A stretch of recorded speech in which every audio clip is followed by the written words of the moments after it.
오늘 설교 제목은 행복을 품는 사람은 이라고 한번 정해 보았습니다. 여러분들께 간단한 퀴즈 하나를 드릴 텐데 혹시 맞추시는 분이 있으실지 모르겠습니다. 혹시 초품아라고 아십니까? 초품아? 한 40대 이상 되시는 분들은 좀 아실 것 같은데 초품아. 네, 맞습니다. 초등학교를 품은 아파트. 네, 그래서 부동산 용어예요. 부동산 용어. 네. 요즘 아파트가 초등학교를 품고 있으면은 아이들이 통학도 편하고 자동차 이런 거 위험에도 좀 줄어들고 그래서 이 아파트 안에서 모든 것들을 다 해결할 수 있다고 아파트가 학교 안에 아파트가 학교 안이 아니죠. 학교가 아파트 안에 있으면 아파트가 초등학교를 품고 있다 그래서 집값이 막 올라가는 그러한 현상들이 있습니다. 이런 것처럼 부동산 시장에서는 이게 어디에 있느냐가 아니라 무엇을 품고 있느냐가 가치를 결정을 한다라고 이야기를 하고 있어요. 그래서 같은 아파트이라고 하더라도 초등학교를 품고 있으면은 가치가 막 올라가고 쓰레기장을 품고 있다 그러면은 누가 그 아파트에 들어가겠습니까? 이런 것처럼 우리의 인생도 굉장히 비슷한 것 같습니다. 여기 보면은 모두 다 똑같은 사람들이고 또 모두 다 똑같은 청년들이고 모두 다 똑같이 공부하고 모두 다 똑같이 일하고 연애하고 하는데 어떤 사람은 가슴속에 불안과 비교와 열등감을 품고 있을 것이고 또 어떤 사람은 감사와 소망과 행복을 품고 있는 사람들도 있을 것입니다. 그러니까 겉으로 보기에는 굉장히 비슷한데 그 안에 무엇을 품고 있느냐가 그 사람의 가치를 결정을 한다라는 것입니다. 오늘 시편 1편은 이러한 행복을 품는 사람이 누구인가에 대해서 알려주고 있습니다. 초품화가 아니라 행품사라고도 이야기할 수가 있겠죠.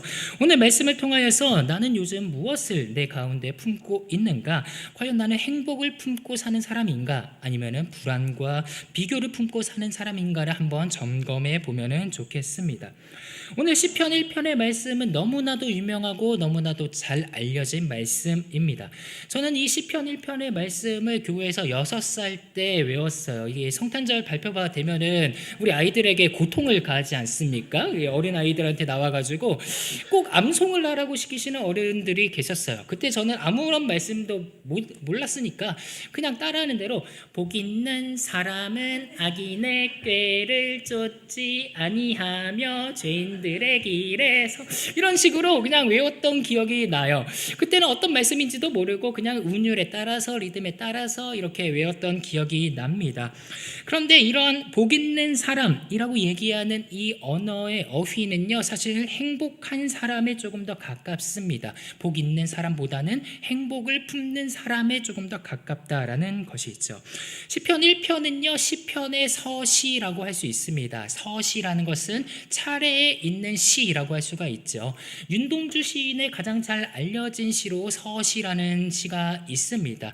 그것은 하늘과 바람과 별과 시라는 윤동주의 유고 시집의 첫 머릿말에 있는 시예요. 거기서 윤동주는 이렇게 얘기를 했죠. 죽는 날까지 하늘을 우러러 한 점 부끄러움 없기를 잎새에 나는 바람에도 나는 괴로워했다. 이렇게 이 시는 윤동주의 첫 번째 작품은 아닙니다. 그런데 이 시를 기록을 하면서 서시라는 제목을 붙였다라는 것은 윤동주 시인이 자신의 이 시집에 가장 먼저 나오기를 원했다라는 것이고 이것이 시의 방향을 정해주겠다. 그 시편의 방향을 정해준다라고 해서 그렇게 적은 것이지요. 그래서 우리는 그것을 보면서 윤동주의 사상, 윤동주의 작품 세계가 이러하다라는 것을 파악할 수 있습니다. 그래서 우리 중고등학생을 다 겪어서 올라오신 분들은 아마 수능 특강 같은 데에서 이렇게 배우셨을 거예요. 윤동주의 작품의 세계는 부끄러움이라는 주제를 갖고 있다. 그래서 윤동주는 기독교인이었기 때문에 이 정의롭고 자신들이 실천하고 이 모든 상황들 가운데에서 부끄럽다, 하나님 앞에서 너무나 부끄럽다라는 생각을 했습니다. 그것이 작품의 세계 안에 담아져 있다라는 것이죠. 그렇다면 시편 1편은 시편 전체를 이끌어가고 있는 서시라고 할 수 있는데 그렇다면 시편 1편은 무엇을 얘기하고 있는가? 바로 누가 행복한 사람인가라고 하는 것입니다. 이 행복한 사람이라는 주제를 가지고 시편은 이제 1편부터 150편까지 계속해서 진행이 될 것이죠. 여기서 제가 질문을 하나 해보겠습니다. 여러분들은 행복하십니까? 네, 선뜻 말이 잘 안 나오죠? 그럼 반대로 한번 말해 보겠습니다. 여러분들은 불행하십니까? 네, 이거는 아주 자연스럽게 나오는 것 같습니다. 이렇게 질문을 하면은 아마 모든 사람들이 이렇게 생각할 것 같아요.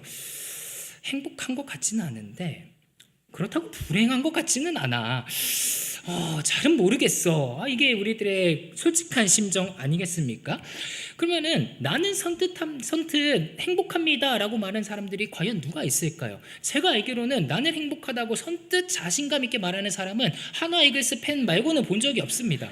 그런 것처럼 우리는 이 행복에 대한 감정을 내 객관화시키는 게 아니라 상대적으로 보고 있기 때문에 우리들은 선뜻 행복하다라고 말할 수 없는 것일지도 모르겠습니다. 그래서 나보다 더 가진 사람 옆에 서면은 불행하다라고 느끼고 나보다 좀 덜 가진 사람 옆에 있으면은 또 행복하다라고 느낄 수가 있는 것이죠.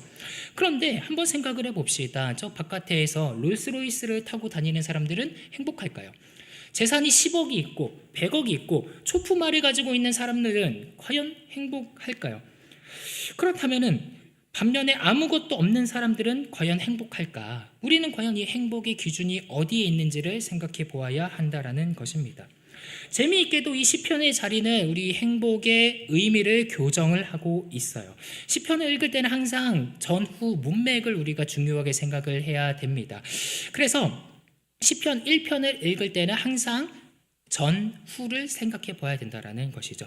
혹시 성경책을 가지고 있으신 분들은 시편 1편 그 전에 어떤 문맥이 있는지 아십니까? 아마 여기서 이상한 질문을 한다고 생각하실 수도 있겠습니다. 시편 1편은 처음인데 저는 문맥이 어디 있어? 라고. 그런데요, 성경책을 한번 넘겨보세요. 그러면 어떤 문맥이 나오죠? 그쵸. 욥기 42장 17절 욥이 늙어 나이가 차서 죽었더라 라는 게 전에 있는 문맥이에요. 우리가 성경을 365일 성경 일독을 하고 있지 않습니까? 욥기를 읽은 사람은 그 다음에 시편 1편을 읽게 되어 있다라는 것입니다. 그러면은 욥기를 읽고 우리가 묵상을 하고 욥이 어떤 사람인지 아는 사람들이 한 장을 넘겨서 시편 1편을 바라봤을 때 이렇게 고백을 하는 거죠. 복 있는 사람이 어떤 사람인가? 그렇다면 우리는 이렇게 질문을 해봐야 됩니다. 욥은 행복한 사람일까요? 욥은 불행한 사람일까요? 욥이 어떤 사람일까요? 욥은요, 자신이 가지고 있는 많은 재산들이 있었어요. 근데 그 재산을 하루아침에 다 날려 먹었습니다. 자신이 사랑하고 있는 가족들이 있었어요. 그런데 그 하루아침에 가족들을 다 잃어버렸습니다. 자신이 건강하게 생겼던 몸뚱아리가 있었습니다. 그런데 하루아침에 그 몸뚱이를 다 날려버렸다라는 것이죠.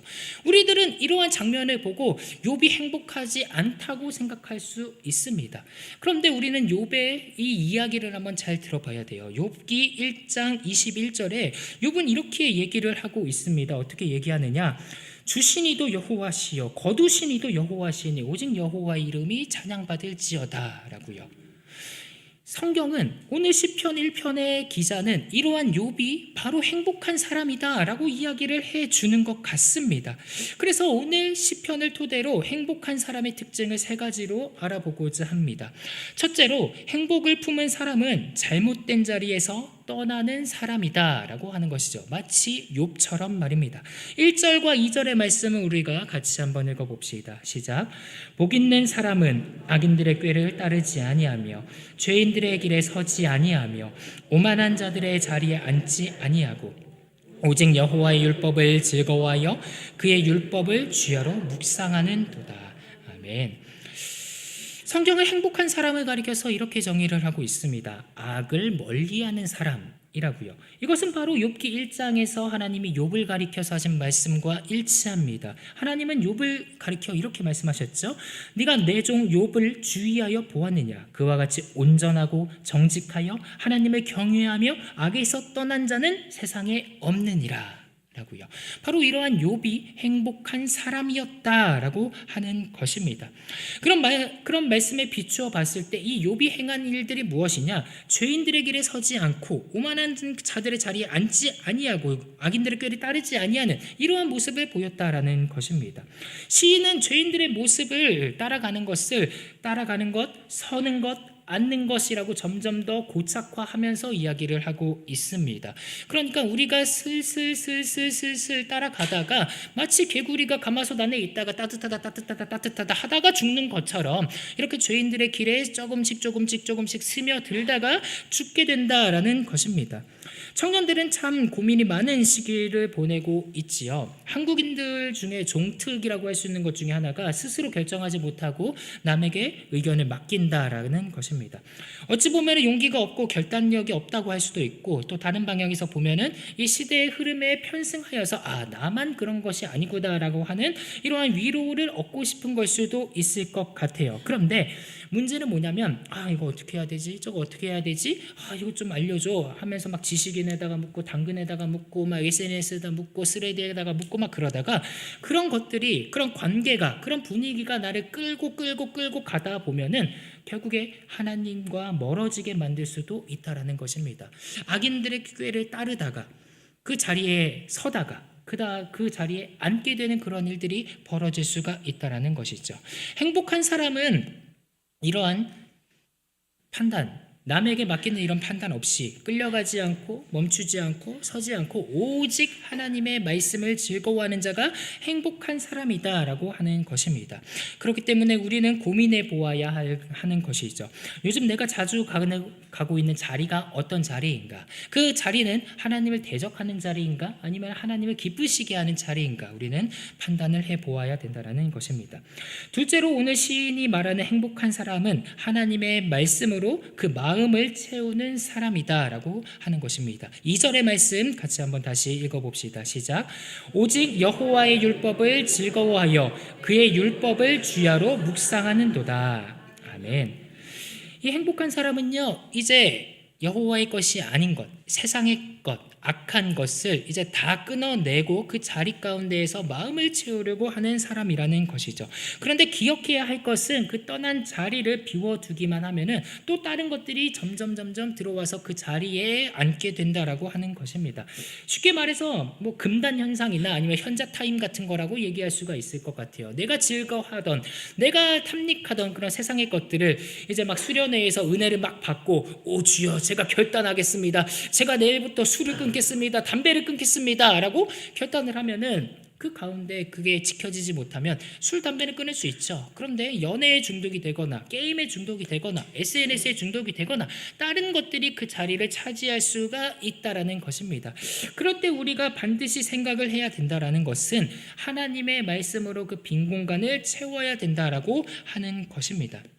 사랑했던 것을 끊어낸 그 자리에는 아픔이 존재할 수밖에 없어요. 내가 정말로 좋아했던 것을 끊어내면은 그 이별의 슬픔을 경험할 수밖에 없습니다. 그런데 하나님의 말씀의 즐거움을 한번 느낀 사람들은 그것을 뻥 뚫린 가슴을 하나님의 말씀으로 채울 수가 있다라고 하는 것입니다. 만약에 우리 곁에 이러한 공허한 사람들이 발견이 된다면은 우리는 그 곁에서 그 공허함을 말씀으로 채워주는 친구가 되어야 합니다.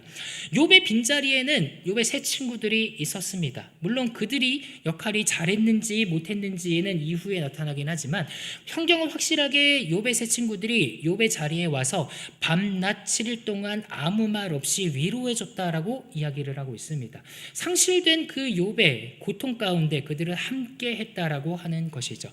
우리 곁에 이러한 친구들이 있다면 우리는 세워주어야 된다라는 것입니다. 내가 갑자기 끊어내고자 하면은 그것을 끊어내기가 너무 힘들어요. 그때 우리가 같이 동력하고 세워주고 일으켜주고 할 때 하나님의 말씀이 우리 가운데 역사할 줄로 믿습니다. 그렇게 빈 가슴을 말씀으로 채울 수 있도록 돕는 저와 여러분 되기를 간절히 소망합니다. 마지막으로 우리가 살펴볼 행복한 사람은 꺾이지 않는 마음을 가진 사람이라는 것입니다. 3절의 말씀 우리가 같이 한번 읽겠습니다. 그는 시냇가에 심은 나무가 철을 따라 열매를 맺으며 그 잎사귀가 마르지 아니함 같으니 그가 하는 모든 일이 다 형통하리로다. 아멘. 시편 1편에서 행복한 사람은 그저 기분이 좋은 사람, 문제없는 사람으로 그리지 않습니다.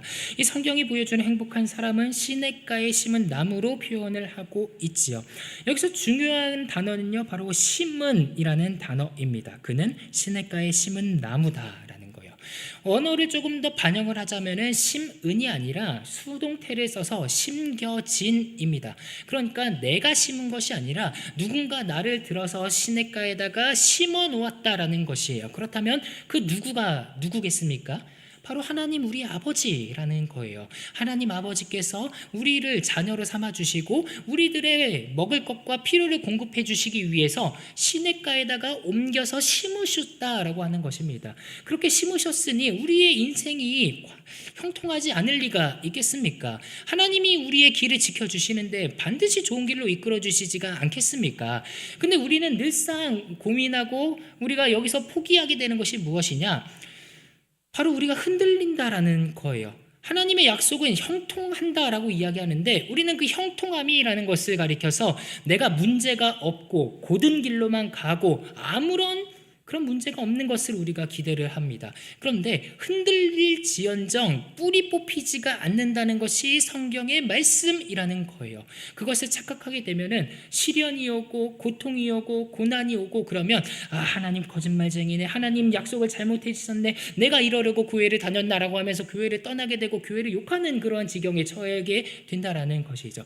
그렇지만 오늘의 말씀은 분명하게 얘기합니다. 하나님께서는 심겨주셨고 그 길을 온전히 성취하게 하시고 일으켜 주시고 마르지 않게 해 주신다고 하셨지 흔들리지 않는다고 얘기해 주신 적은 없다라는 거예요. 대신에 그 모든 풍파를 겪고 지나고 나중 일을 돌아본다면 우리는 이렇게 고백할 수가 있게 되는 것입니다.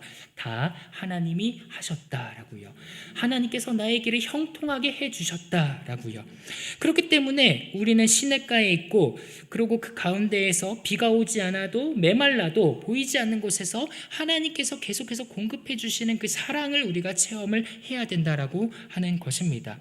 청년들의 현실은 어떻습니까? 계속해서 흔들리는 일들 투성이입니다. 면접이 안 될 수도 있고 회사에서 떨어지기도 하고 제 동생 같은 경우에는 지금 부동산 그 공인중개사 시험을 치고 있는데 3년 동안 지금 합격을 못하고 한 문제 두 문제로 이렇게 막 하고 있는데 막 흔들리고 있어요. 그런데 흔들리고 있는데 꿋꿋하게 나는 이것을 해야겠다라고 이제 3년 그 재수, 삼수죠. 내년이면 이제 사수 같은데 계속 하겠다라는 거예요. 그 말릴 수도 없을 것 같아요. 이게 주님의 뜻이라면은 그게 되겠지라고 저는 이제 기도해 주는 뿐입니다. 근데 청년들이 이 세상에서 계속 얘기하는 게 그거예요. 그러면서 세상에서 얘기하는 청년들의 해법이 무엇이냐? 그들을 위로해 주는 것에 그치고 있습니다. 청년들이 이렇게 취업이 안 돼? 그러면 돈을 주면 되지. 그 취업 수당을 주면 되지. 이렇게 얘기를 하면서 좀 해봐 이러는데 사실상 기독 청년들의 움직이는 그 핵심은 무엇이냐? 하나님의 말씀밖에 없다라는 거예요.